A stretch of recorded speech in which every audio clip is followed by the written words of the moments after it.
This is the best stuff in the world.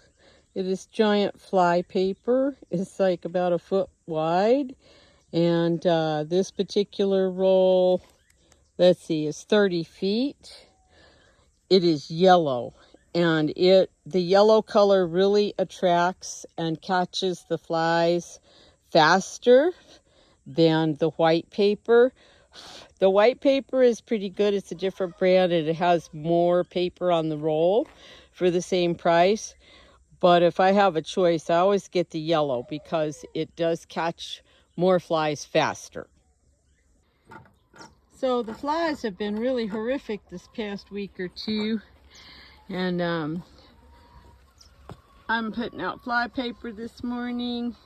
Here's some recycling for you. An old heavy metal chicken water that is no good anymore.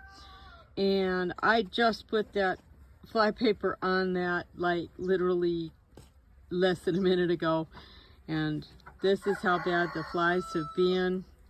I'm really trying to get the population down, make the animals more comfortable, make everybody more comfortable. And all I did was I wrapped it around and close-pinned it there. And it's already really doing its job. And the nice thing about this is because it's got that handle on it, I can pick it up and move it other places. Like when I bring Digger out this afternoon to do chores, this is one of the places he runs up to. Is he runs up here to the gate to say hi to the little bucks.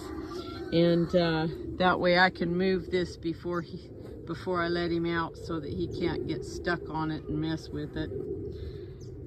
So I use anything I can wrap the fly paper around. That's an old lampshade.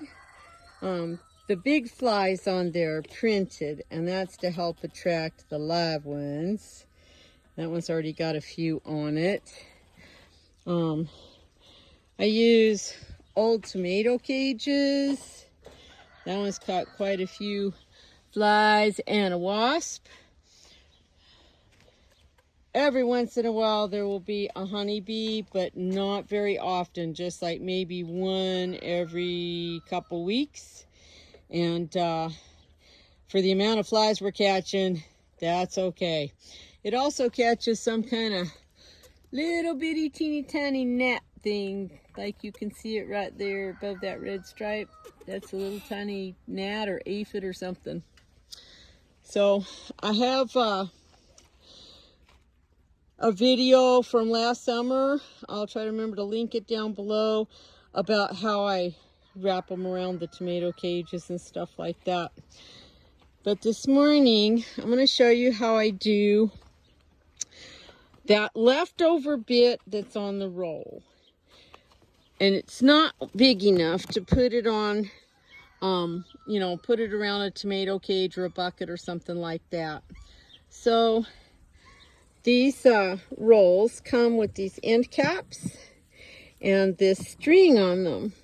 And I take them off when I'm unrolling the paper because they just get in my way when I'm unrolling to put it on a tomato cage or something. But I'm going to put this back together because I saved these. We're just going to do just like this.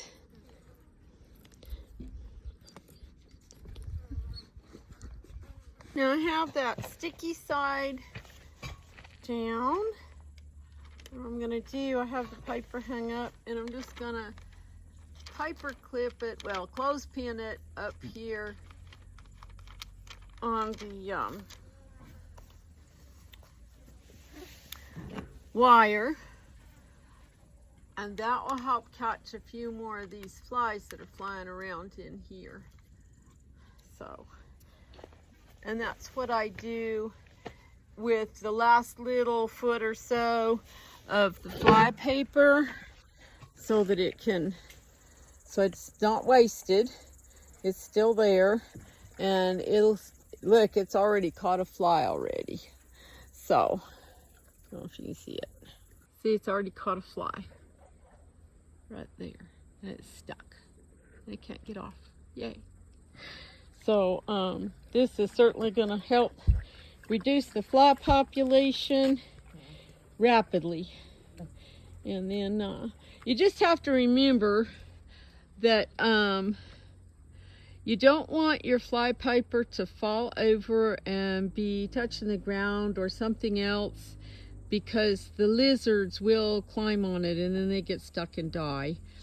I had some issues a few weeks ago when I first started putting it out this year that the birds were getting on it, but I have not had that issue recently, so we're putting out even more paper.